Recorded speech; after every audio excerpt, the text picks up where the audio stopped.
Rahmat dan sejahtera dari Allah Bapa dan Tuhan kita Yesus Kristus dikaruniakan kepada saudara-saudari sekalian. Hari ini saya bersyukur kepada Tuhan dapat berdiri di belakang mimbar ini sekali lagi menyampaikan firman Tuhan. Saya akan mulai dengan suatu cerita di mana ada seorang ibu yang suaminya baru meninggal 1 tahun yang lalu, dan dia mempunyai seorang anak kecil yang setiap minggu setia mengikuti sekolah minggu sekitar umur 7 tahun.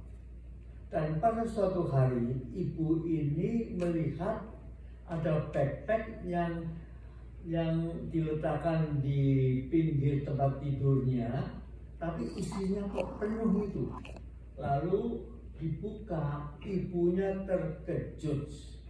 Apakah isinya backpack itu? Adalah pakaian favorit dari ayahnya, dari ayah anak kecil ini, yaitu suami dari ibu itu.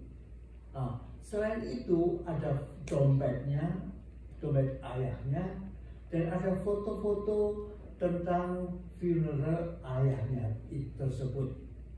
Dia heran.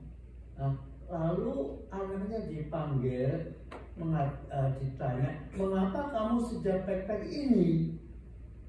Anaknya mengatakan, ya minggu yang lalu guru sekolah minggu telah menceritakan tentang rapture. Dikatakan pada suatu hari Tuhan kita akan datang menjemput setiap anak Tuhan untuk dibawa ke surga. Dan di surga itu kita akan bertemu dengan Adam, Hawa, Abraham, Musa, Yosua, dan lain-lain. Lalu anak kecil ini mengatakan, dapatkah saya bertemu dengan bapak saya yang baru meninggal? Gurunya mengatakan, ya pasti bisa. Waktu bapakmu melihat kamu, pasti kamu digendong, dicium. Wah, anak kecil ini terus memikirkan hal ini. Dia sangat rindu kepada bapaknya. Lalu pada suatu hari dia mengatakan, apa yang saya bawa untuk papa? Itulah yang membawa pakaian favorit ayahnya dan dompetnya dan lain-lain. Saudara sekalian, memang ini suatu pekerjaan anak kecil yang kurang mengerti. Tapi suatu hal yang dapat kita pelajari, yaitu dia sudah sedia untuk rapture. Dan kapan aja ada rapture, dia akan bawa backpack itu untuk berjumpa dengan ayahnya. Tentu kita mengetahui kalau kita mengalami rapture, tangan kosong, nggak bisa bawa apa-apa. Tapi saudara sekalian, apakah kita sudah sedia? Kalau pada suatu hari Yesus datang, kita diangkat ke surga, apa yang akan kita lakukan sebelumnya? Saudara-saudara sekalian, kalau kita sempat mempelajari systematic theology atau teologi sistematika, di sana ada suatu mata pelajaran yang disebut eschatology, yaitu dari kata eschatos, the last thing, yang mempelajari hal-hal yang akan datang pada akhir zaman. Lalu banyak orang menanyakan, apakah kita hari ini sudah masuk pada akhir zaman? Di mana tanda-tandanya? Saudara sekalian, saya akan jawab bahwa ya, betul. Dengan keyakinan 100%, hari ini kita sudah memasuki akhir zaman. Apa buktinya? Kita lihat bangsa Israel. Alkitab mengatakan bahwa Bani Israel atau negara Israel yang sudah musnah lebih dari 2000 tahun, pada akhir zaman mereka akan kembali ke Palestina untuk mendirikan negaranya lagi. Dan hal ini sudah dipenuhi pada tahun berapa? 1948, pertengahan bulan Mei. Saudara sekalian, dan juga hal yang kedua, pada tahun 1969 Israel sudah mampu untuk mengambil alih kota Yerusalem. Dan juga beberapa tahun yang lalu, atas bantuan mantan Presiden Donald Trump untuk memindahkan ibu kota Israel dari Tel Aviv pindah ke Yerusalem. Memang banyak presiden Amerika ingin membantu, tapi tidak berani sebab risikonya berat. Tapi Donald Trump yang berani mengambil keputusan ini. Jadi kita mengetahui bahwa melihat negara bangsa Israel ini, mengetahui kita sudah menginjak akhir zaman. Dan pada dunia umumnya, gejala-gejala apa yang kita lihat, semua tercantum dalam kitab Matius pasal 24. Di sana sini bencana alam itu bertambah-tambah. Di sana sini ada kelaparan, bukan hanya di Afrika, bahkan di Eropa pun ada kelaparan. Dan juga ada peperangan yang tidak habis. Terus terjadi peperangan di sana sini dan lain-lain. Dan juga kitab Nabi Daniel mengatakan pada akhir zaman itu pengetahuan manusia itu sudah bertambah-tambah luar biasa. Hal ini tidak usah saya uraikan. Sudah mengetahui beberapa minggu yang lalu dalam Bible Study oleh Pendeta Vivi disebutkan tentang AI dan lain-lain ya. Dulu waktu saya pertama kali memegang kalkulator, wah ini canggih sekali, ada kalkulator. Tapi sekarang nothing ya. Yang kita pegang setiap hari bukan kalkulator tapi apa? iPhone ya. iPhone tidak bisa misplace. Ada mengatakan suami tidak pulang nggak apa-apa asal saya punya iPhone. iPhone itu lebih penting dari mana-mana, dari apa saja. Tapi sekarang ada yang lebih canggih dari iPhone ya, baik digital army maupun AI dan lain-lain. Memang ilmiah bertambah, manusia lebih maju, tapi hati manusia tetap penuh dengan dosa. Bahkan banyak gereja-gereja telah melanggar firman Tuhan. Saya baru mendengarkan di San Francisco ada sebuah suatu gereja di mana pendetanya mengumumkan bahwa I am bisexual. Lalu bagaimana jemaat? Coba dekat. Tatkala pendetanya mengatakan I am bisexual, lalu jemaatnya bagaimana? Mereka mengatakan amin. Saudara sekalian, inilah gereja pada akhir zaman. Lalu pertanyaan kita, kapankah Kristus datang kembali? Kita kan selalu tunggu-tunggu. Zamannya para murid itu sudah menunggu, zaman Paulus sudah menunggu, tapi sampai sekarang ribuan tahun mendatang. Saudara sekalian, kitab Pengkhotbah mengatakan Tuhan menciptakan segala sesuatu menurut waktunya. Waktu di sana adalah kala. Kalau dalam bahasa Yunani yang sering kita dengar yaitu kairos. Kairos itu berbeda dengan kronos. Kronos itu memang waktu tapi menurut kronologi. Hari ini Minggu, besok Senin, lusa Selasa, nggak bisa lompat ke Jumat, nggak bisa, harus ada kronologinya. Tapi kairos itu bisa sebagai waktu, tapi merupakan suatu waktu yang istimewa, suatu breakthrough di dalam kronos. Itulah yang dipakai oleh Tuhan. Jadi Tuhan berbuat segala sesuatu itu tidak ada sesuatu yang tiba-tiba atau kebetulan atau tidak selalu dia lakukan, tidak demikian. semuanya itu menurut kairos, menurut waktu-waktu yang sudah ditetapkan. Begitu pula Yesus datang menurut kairos. Yesus mati di atas kayu salib, Yesus bangkit, semuanya sudah diatur sebelumnya. Dan juga kita menanti-nantikan waktu di mana Yesus turun dari sorga dan kita di-rapture, diangkat ke sana bertemu dengan Tuhan Yesus. Saudara sekalian, lalu yang kedua yaitu bagaimana gereja mempersiapkan diri. Sebab di dalam rapture ini, di Alkitab ada satu istilah yaitu mempelai Kristus. Siapa mempelai Kristus itu? Gereja. Jadi Yesus datang bukan sia-sia. Dia akan menjemput mempelainya. Siapa mempelainya? Yaitu semua orang Kristen yang sudah diselamatkan secara kolektif, itulah gereja.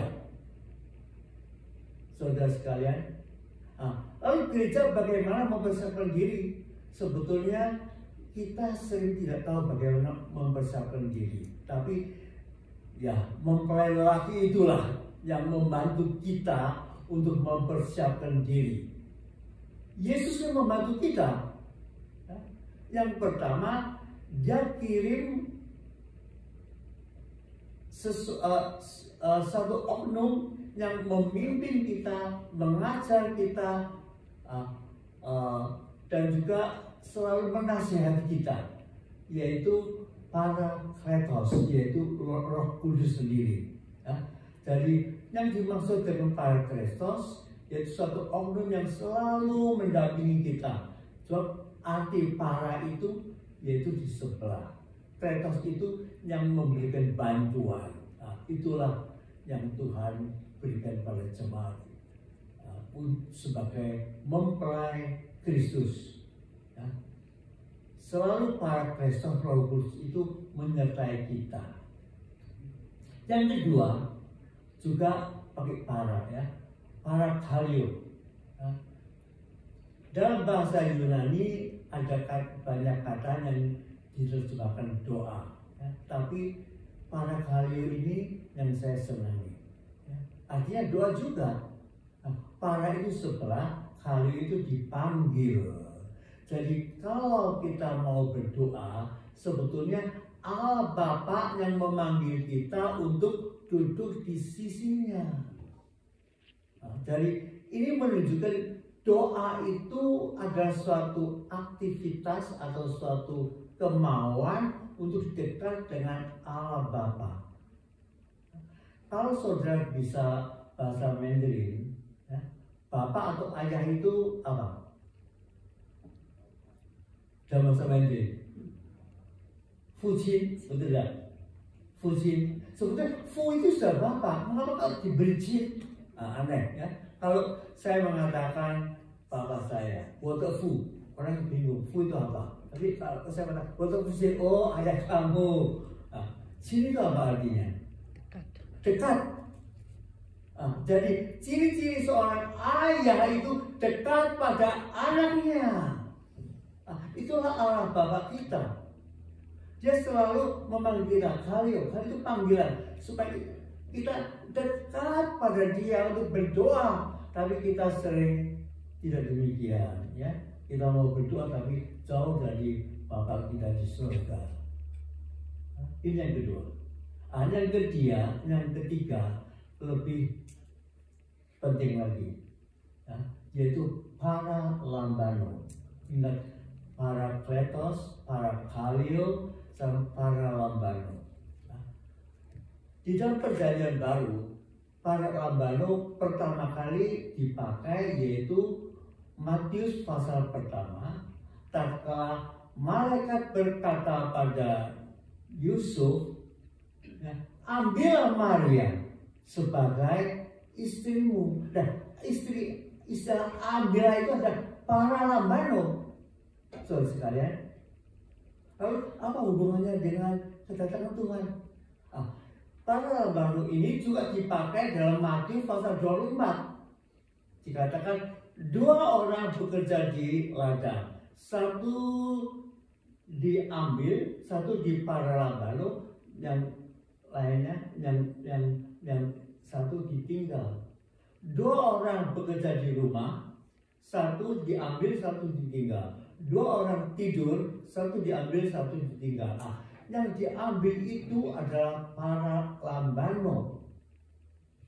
Saudara sekalian, jadi di sini kita mengetahui dengan demikianlah mempelai laki itu mempersiapkan mempelai perempuannya, yaitu mempelai Kristusnya, yaitu jemaatnya yang berada di bumi ini. Lalu sampai pada waktunya, yaitu Kairos tadi, seperti apa yang kita baca bersama-sama dalam 1 Tesalonika pasal 4, Yesus akan datang kembali. Itu perkataan Paulus. Pernahkah Yesus mengatakan kalau dia datang kembali? Pernahkah? Pernah. Yohanes pasal 14, dia mengatakan, di rumah Bapakku itu banyak tempat tinggalnya. Aku pergi justru mempersiapkan tempat tinggal itu. Setelah aku selesai mempersiapkan, akan datang menjemput kami, menjemput kamu. Di mana aku berada, kamu berada. Jadi, saudara sekalian, kita tidak bisa menurut kemauan kita untuk bertemu dengan Yesus di surga, nggak bisa. Tapi demikianlah kita di-rapture, kita disediakan sampai pada waktunya kita dijemput oleh Tuhan Yesus sendiri. Lalu hal ini diterangkan oleh Paulus di dalam 1 Tesalonika. Sebab Tesalonika gereja di sana didirikan oleh Paulus. Ya. Saya yakin Paulus membicarakan banyak tentang the second coming, ya, tentang kedatangan Yesus dan rapture. Tapi orang Kristen di sana masih kurang mengerti. Mereka bingung, bagaimana dengan family kita yang sudah meninggal? Kan dia ditinggalkan di kuburan. Paulus menjawab, oh tidak. Ya. Sebelum kita diangkat, mereka dulu yang dibangkitkan. Oleh karena itu, tadi kita mengatakan Yesus akan turun sampai pada waktunya. Yesus akan turun dari surga untuk menjemput kita. Bersyukur kepada Tuhan yang akan menjemput kita. Di rumah Bapakku banyak tempat. Tempat di sana ada domio. Diterjemahkan sebagai home, bukan house. Sudah mengetahui house dan home itu berbeda. Jadi Tuhan sekarang sudah menyediakan tempat bagi saudara dan saya. Di mana? Di rumah Bapa, di surga. Tinggal waktunya. Oleh karena itu, jangan kita melewati waktu yang Tuhan tetapkan itu. Seperti anak kecil tadi, selalu sedia hati untuk diangkat ke surga. Kemudian kita akan membahas lagi bagaimana proses terjadinya rapture itu. Waktu Yesus turun dari surga, dikatakan ada seruan malaikat dan ada bunyi sangkakala. Tentu yang meniup adalah malaikat juga. Seruan penghulu malaikat itu siapa? Ya, saya yakin adalah Michael. Apa yang dia serukan? Aneh sekali. Untuk supaya orang-orang Kristen yang sudah diselamatkan dari dulu sampai sekarang, mereka dipanggil untuk bangkit. Lalu caranya, bagaimana caranya memanggil? Sekali pernah memikirkan bagaimana malaikat itu memanggil orang-orang yang mati untuk bangkit? Yaitu contohnya Yesus. Yesus sampai di kuburan Lazarus, bagaimana dia? Panggil, Lazarus keluarlah. Lazarus baru keluar. Ya. Lalu saudara menanyakan, loh, yang anak Tuhan yang sudah mati itu kan, wah, dia tahu berapa bilion. Bagaimana malaikat bisa memanggil satu persatu? Berapa jam, berapa hari baru selesai? Oh tidak. 1 Korintus pasal 15 mengatakan hanya sekejap mata. Oh luar biasa sekali. Itulah penghulu malaikat. Sekejap mata dia sanggup memanggil semua anak-anak Tuhan yang sudah mati, yang sudah dikubur, yang jenazahnya nggak tahu di mana, itu dipanggil, mereka akan bangkit. Lalu sekalian, lalu berapa lamakah sekejap mata? Seorang sarjana mengatakan adalah 20/1 detik. Bisa saudara menghitung? Wah, luar biasa sekali. Sekejap mata, mereka semua bangkit. Ya. Ayah saya, ibu saya sudah meninggal berapa tahun yang lalu. Di mana mereka berada? Di Jawa Tengah ada satu kuburan Ambarawa, ya. Orang yang dari Semarang tahu, ya. Saya dibesarkan di Surabaya, tapi setelah itu ayah dan ibu saya kembali ke Semarang untuk pelayanan. Dan pelayanan itu mereka satu persatu dipanggil oleh Tuhan dan dikuburkan di Ambarawa. Nah, waktu malaikat berseru, ayah saya dan ibu saya dibangkitkan. Dan selanjutnya kita yang masih hidup, harap kita masih hidup, ya. Saya nggak mau mati baru bertemu dengan Tuhan. Lebih baik kita nggak usah mati tapi bisa bertemu dengan Tuhan. Amin. Saudara sekalian, itu yang saya harapkan. Waktu itu tubuh kita akan dirubah. Tubuh yang fana ini menjadi tubuh yang kekal. Tubuh yang lemah ini menjadi tubuh yang sehat. Tubuh yang penuh dan kedagingan ini akan menjadi tubuh yang rohani. Jadi kita di mix over. Yang tua menjadi muda juga. Jadi di surga nggak ada orang yang tua pakai teken, itu nggak ada, ya. Pakai wheelchair itu nggak ada. Semua ada sehat walafiat. Saudara sekalian,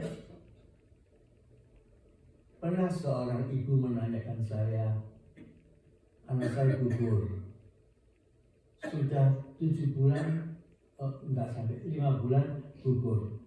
Bagaimana kan dia? Apakah dia punya hidup? No. Waktu mulai hamil itu, hari pertama Tuhan sudah memberikan dia hidup.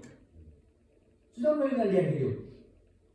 Gak peduli berapa lama dia di kandungan ibu, waktu digugurkan, itu dia sudah mempunyai hidup dari Tuhan.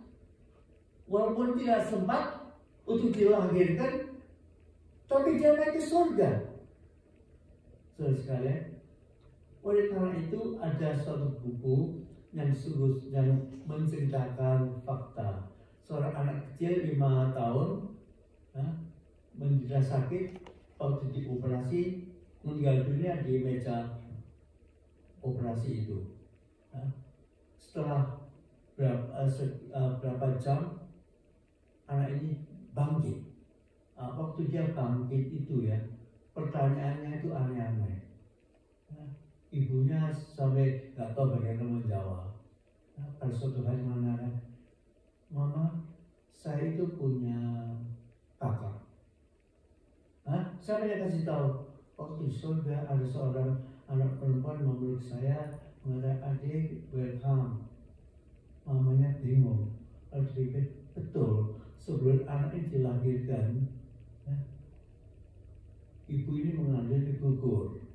Dari gugur itu tidak habis bilang. Oleh karena itu kita menentang aborsi. Mengapa? Sebab itu adalah hidup yang Tuhan berikan. Kalau kita gugurkan, saudara sekalian, oleh karena itu saya anjurkan kalau memang ada ibu yang pernah gugur, ya, anak itu masih di surga. Nah, kalau saudara mau memberi nama anak itu boleh, sebab di sana mereka tidak memberi nama. Ya. Setelah orang mati dibangkitkan, setelah yang hidup dirubah, di make over tubuh kita ini, kita baru diangkat kemana? Ke awan-awan untuk berjumpa dengan Tuhan. Dan setelah itu kita akan dibawa naik ke surga. Lalu selanjutnya apa yang terjadi setelah rapture ini? Kita bahas dulu yang di surga. Kita akan bertemu dengan semua orang yang sudah diselamatkan. Surga ini bertemu dengan Musa, dengan Abraham, bisa saja. Ya. Dan waktu itu kita tidak akan sakit lagi. Kita tidak akan menjadi tua lagi. Kita sehat walafiat, tapi kita tetap bisa saling mengenal, bisa saling jabatan tangan, bisa saling memeluk, bisa. Sebab tubuh kita yang sudah dibangkitkan itu seperti tubuh Yesus yang bangkit. Waktu Yesus disalibkan pada hari ketiganya bangkit, lalu dia menyatakan diri kepada para murid bisa mengetahui ini Yesus.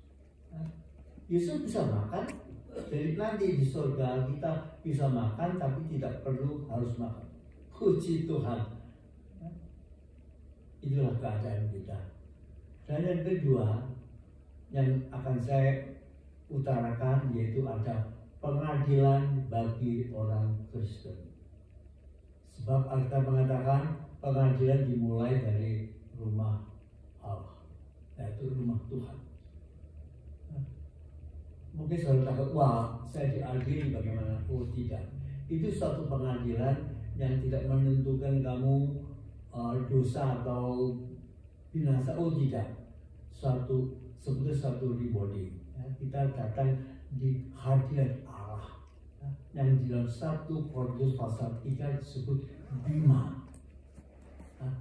Bima itu adalah tempat kita menerima pahala, seperti ada Olimpik begitu ya. Lalu juara pertama, juara ketiga, juara kedua, ketiga itu naik ke bima.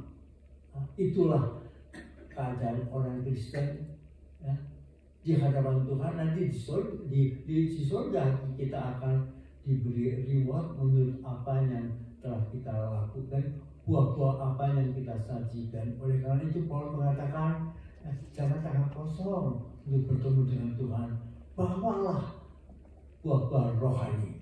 Siapa yang menabur itu akan menuai. Yang menabur dengan air mata, menuai dengan sukaria. Itulah artinya rewarding.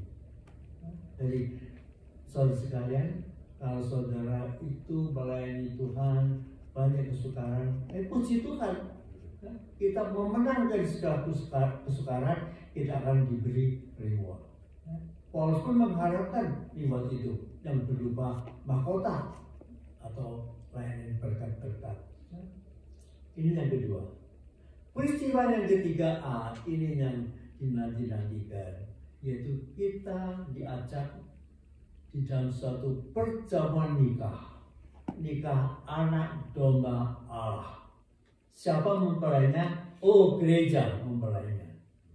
Kita sama-sama merayakan suatu hari yang terbesar, pesta yang terbesar di ruang angkasa ini, yaitu pesta pernikahan anak domba Allah.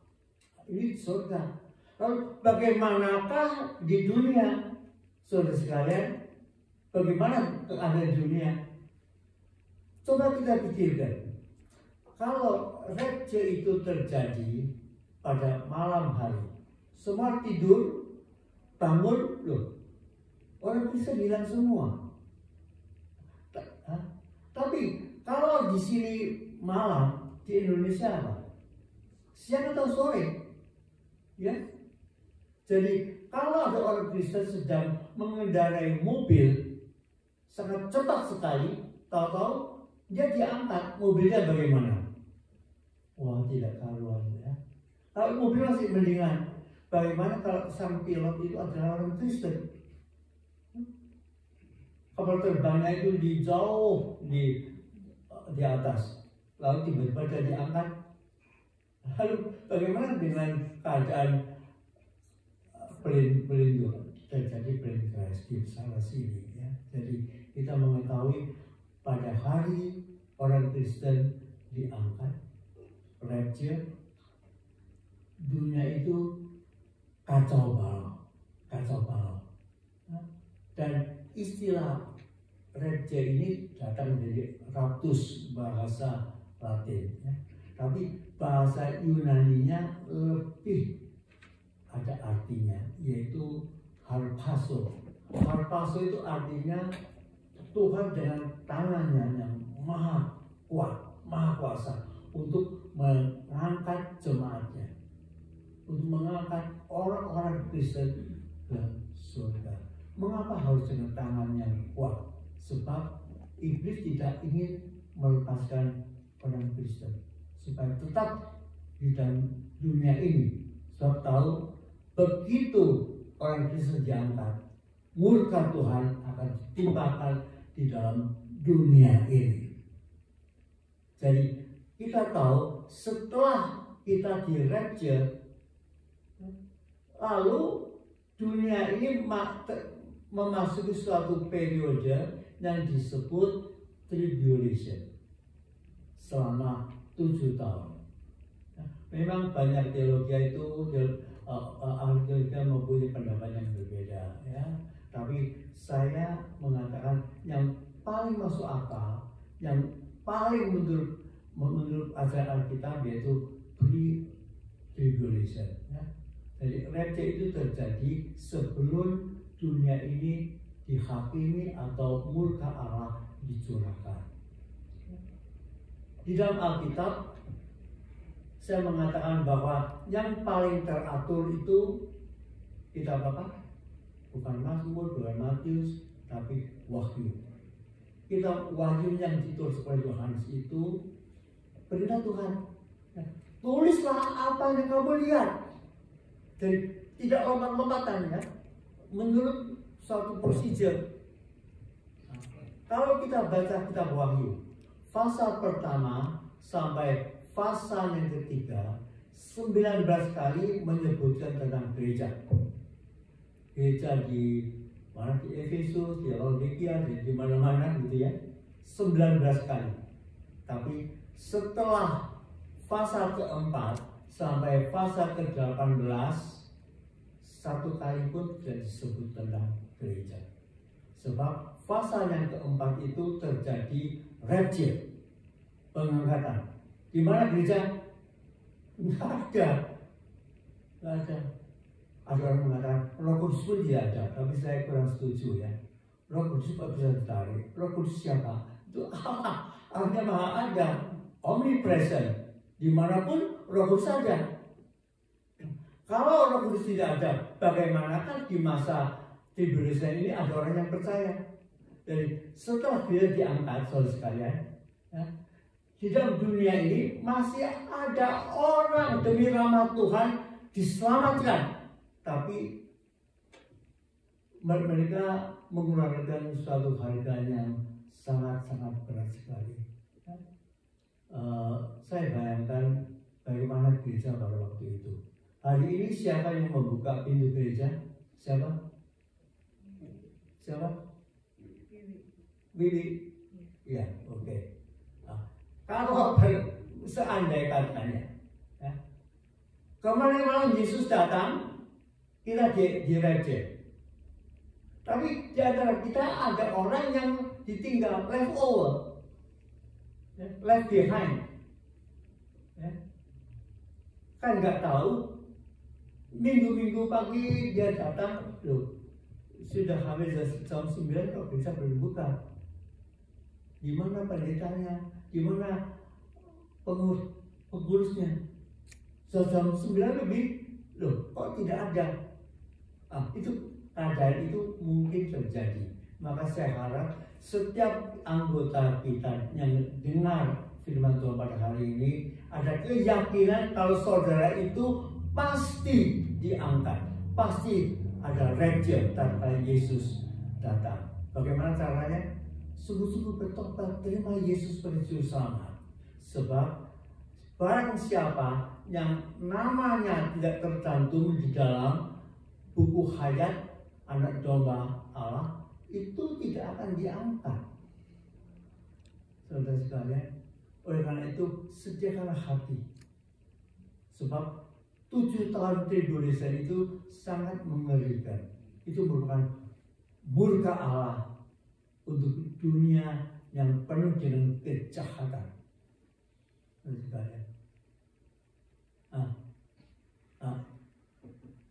karena itu, dengan adanya tribulation ini, kita melihat kehendak Tuhan dinyatakan. Tetapi umat Tuhan yang masih ada di dalam dunia ini bukan seperti orang Kristen, kita sebagai orang kafir, ya, orang kafir Kristen yang bukan orang Yahudi. Tapi pada waktu itu banyak orang Yahudi yang berpaling kepada Kristus. Mengapa saya tahu? Wahyu mengatakan ada 144.000 misioneri atau pekabar Injil dari orang-orang Yahudi. Mereka kemana saja memberitakan Injil, tidak takut mati syahid, tidak takut. Saudara sekalian, jadi artinya masih ada orang yang diselamatkan. Tapi pada waktu itu dunia dikuasai oleh antikristus yang belakangnya itu ada kuasa kegelapan, kuasa iblis, sehingga dunia ini sungguh-sungguh kacau balau dan orang sukar untuk menerima kebenaran Alkitab. Dan 7 tahun tribulation itu atau masa kesengsaraan itu, Alkitab mengatakan kesengsaraan Yakub diakhiri dengan suatu peperangan yang paling besar di dunia, yaitu perang Armageddon. Setelah peperangan ini, Yesus baru kedua kalinya sungguh-sungguh datang ke bumi. Tadi waktu rapture terjadi, Yesus itu cuma turun dari surga di awan-awan, tidak menginjak bumi. Lalu gereja diangkat. Setelah masa 7 tahun tribulation, Yesus ini membawa kita yang sudah diangkat itu turun ke dunia untuk mendirikan Millennium Kingdom. Selama 100 tahun, 1000 tahun, Yesus itu sebagai Raja yang menguasai dunia ini. Dan setelah 1000 tahun selesai, iblis dilepaskan untuk aktivitas yang terakhir, dan kemudian iblis dicampakkan ke dalam telaga api, yaitu neraka.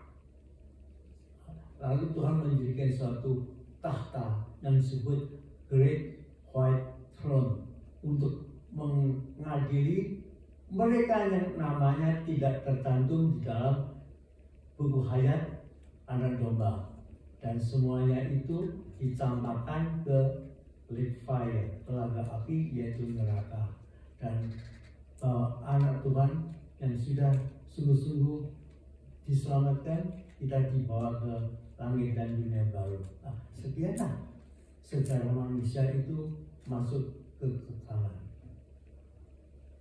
Saudara sekalian, saya akan kembali pada Tesalonika tentang seruan malaikat. Malaikat berseru untuk memanggil setiap orang Kristen. Itu berdasarkan suatu absensi. Mengapa saya mengatakan demikian?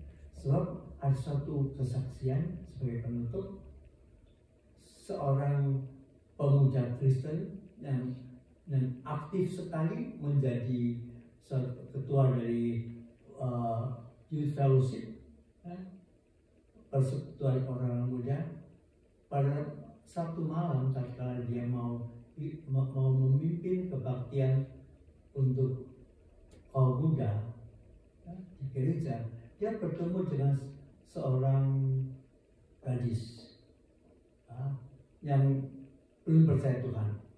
Entah bagaimana mereka bisa bercakap-cakap, kemudian diajak, kamu mau ayo ke gereja sama-sama.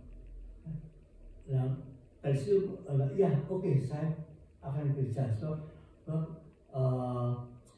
my grandfather, yaitu kakeknya itu juga orang Kristen, dia akan coba lihat orang Kristen itu bagaimana. Lalu senang muda Kristen ini ditunggu-tunggu sampai pada waktunya jam 7 mulai, belum nampak orang itu datang. Lalu waktu dia mengadakan absensi untuk mereka yang datang hadirin, tidak bisa memanggil nama orang tersebut. Lalu dia ada suatu gerakan, ya sekarang nggak datang nggak apa-apa, tapi kalau waktu Yesus turun dari surga,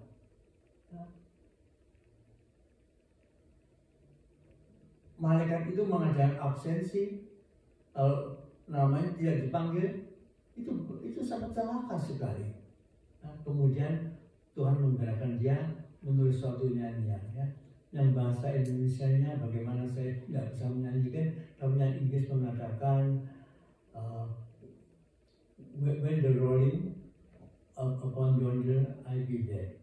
When the rolling upon yonder, when the rolling upon yonder, when the rolling upon yonder, when the rolling upon yonder I be there.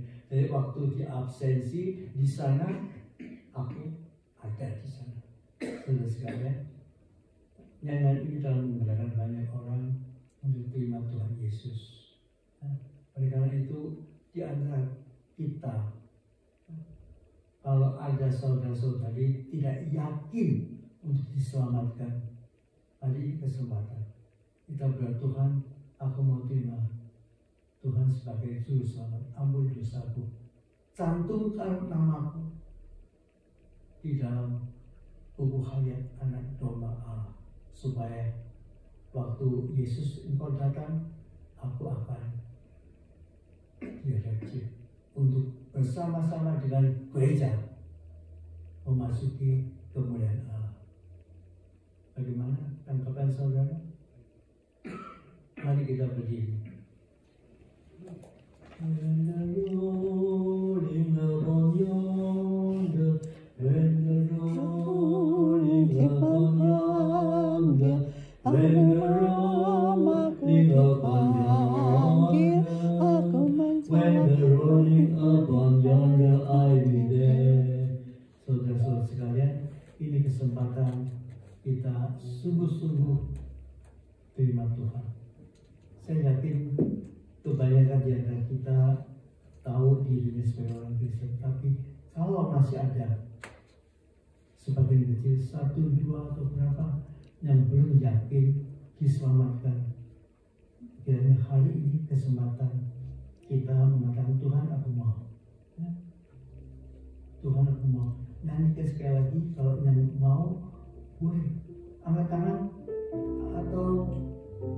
atau kita berdoa. Nanti setelah nyanyi saya minta berdoa bagi mereka yang hari ini sungguh-sungguh terima Tuhan. Oke, pianis ingin menyanyi. When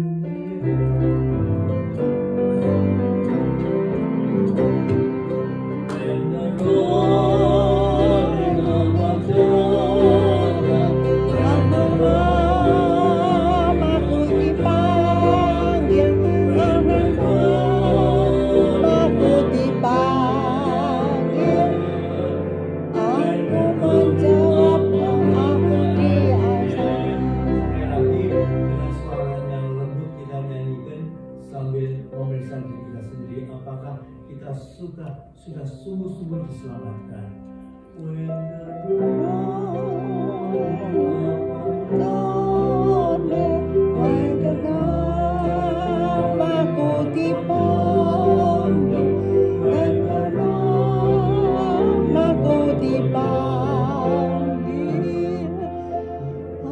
the